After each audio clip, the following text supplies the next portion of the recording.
Salut à tous, c'est Linux, on se retrouve sur Rap and Foot pour une vidéo spéciale Mercato du PSG. Dans cette vidéo, on va s'intéresser aux jeunes pépites que le PSG supervise depuis quelques temps. On va s'intéresser à savoir si ces joueurs sont compatibles pour notre effectif, quelle est la plus-value et surtout, est-ce que c'est un bon move? Restez jusqu'au bout. À la fin, je vous propose un bonus. Tout simplement, vous savez que la finale de Ligue des Champions approche et à la fin de cette vidéo, je vous ai préparé un petit bonus, donc n'hésitez pas à rester jusqu'au bout. Vous verrez, si on peut créer un son ensemble, ça serait plutôt pas mal. Sans plus tarder, on commence par la première pépite qui revient beaucoup ces temps-ci. On parle bien entendu de Christian Mosquera, un joueur espagnol, 20 ans, un contrat avec Valence qui se termine dans un an. On sait que Campos a du flair, donc pourquoi pas. J'ai été voir comme vous des highlights, je ne le connaissais pas forcément, mais c'est quelqu'un qui a été titulaire cette saison avec Valence.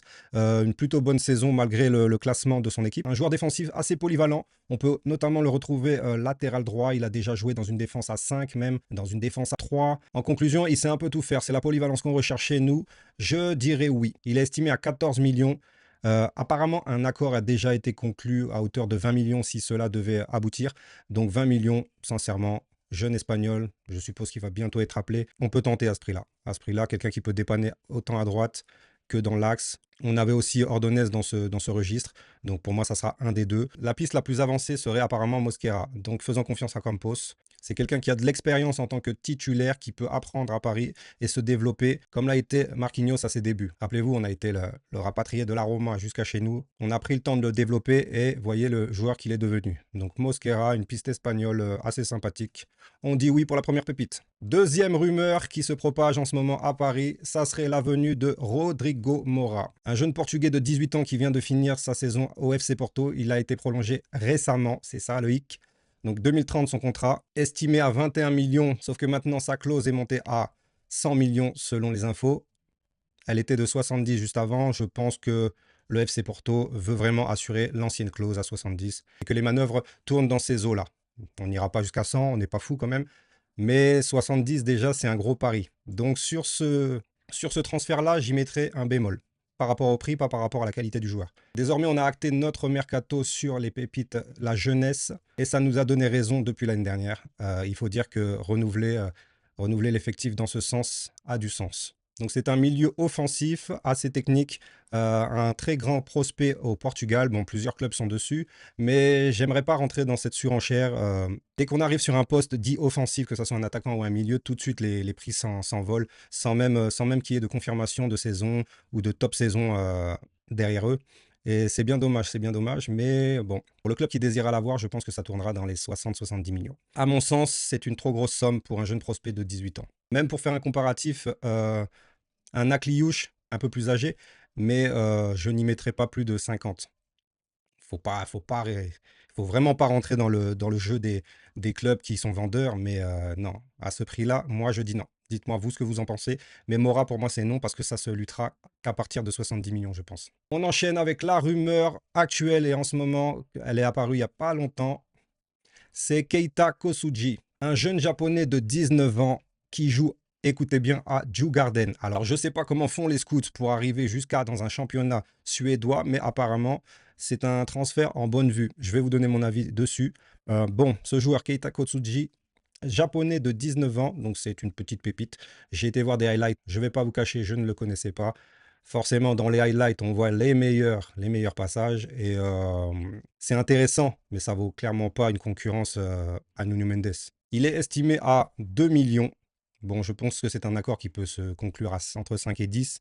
Toutefois, je pense que ce transfert est juste un coup marketing. Comme l'a été Kang In Lee à son arrivée, on l'a chopé à 22 millions à l'époque, Kang In Lee. On avait renfloué les caisses avec les pré-saisons en Asie, les ventes de maillots et ainsi de suite. Et je pense surtout que c'est pour le marketing et non pas trop pour le sportif.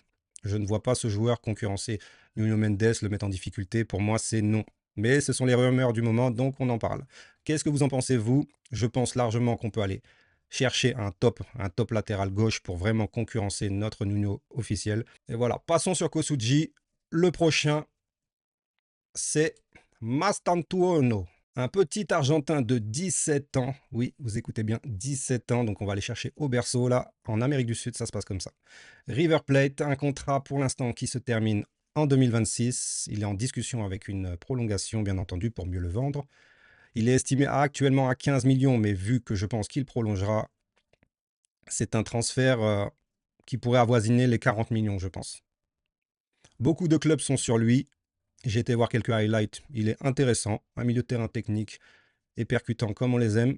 De là à batailler des semaines et des semaines pour l'avoir, je ne sais pas. Je suis mitigé sur ce transfert-là.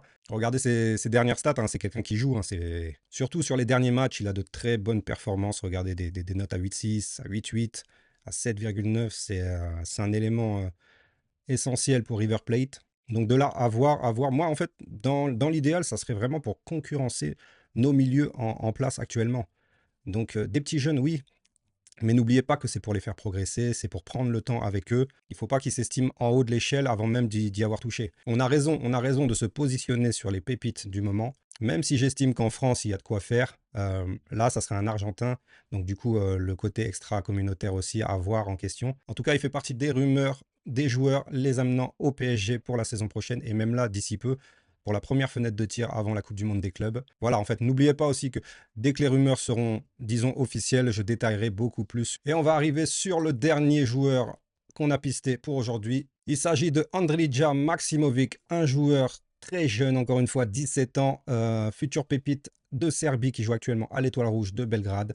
Un contrat expirant en 2027. Pas mal de clubs sur lui. J'ai été voir ce qu'il vaut et c'est vrai que c'est pas mal. C'est percutant, il est grand, il a du ballon, ça se voit, assez technique.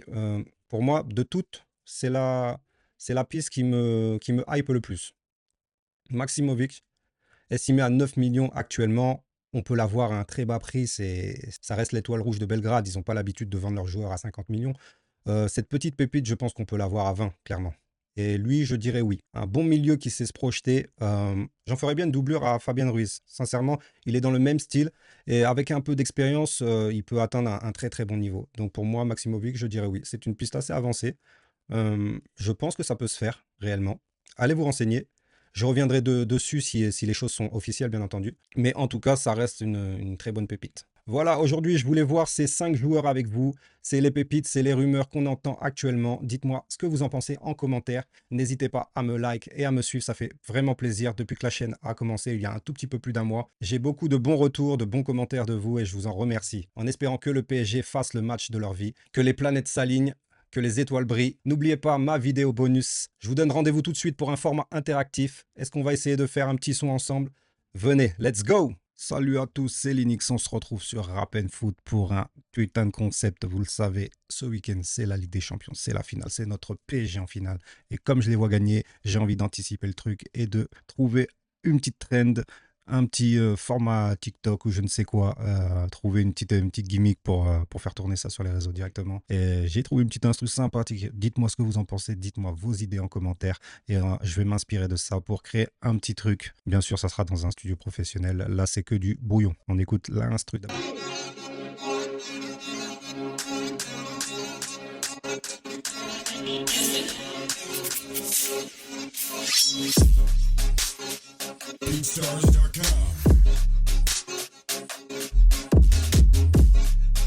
Donc voilà, c'est une instru qui bouge. Vas-y, on teste un truc. Vous me donnez tout simplement toutes vos idées dans les commentaires, s'il vous plaît. Donc là, on met un petit effet, histoire de, tu vois.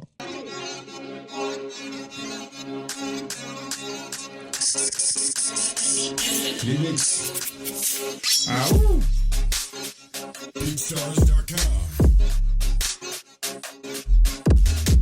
Futur ballon de oro, applique l'étoile sur le polo.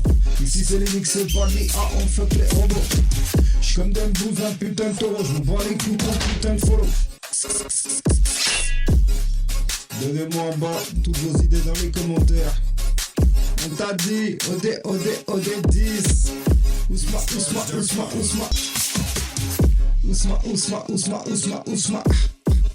Ousmane Dembélé, trop rapide comme Dembélé. Passement de jambes sur mes ennemis. Je coupe cet effet de ouf. Je sais pas ce que vous en pensez, dites-moi en commentaire. Si le concept vous plaît, on va mêler le rap et le foot. On va trouver les concepts. Si vous avez les idées, surtout n'hésitez pas à m'en parler. Je vais appliquer ça et je vais m'inspirer de vous tout simplement. Je vous remercie, c'était Linux. On se retrouve sur Rap and Foot.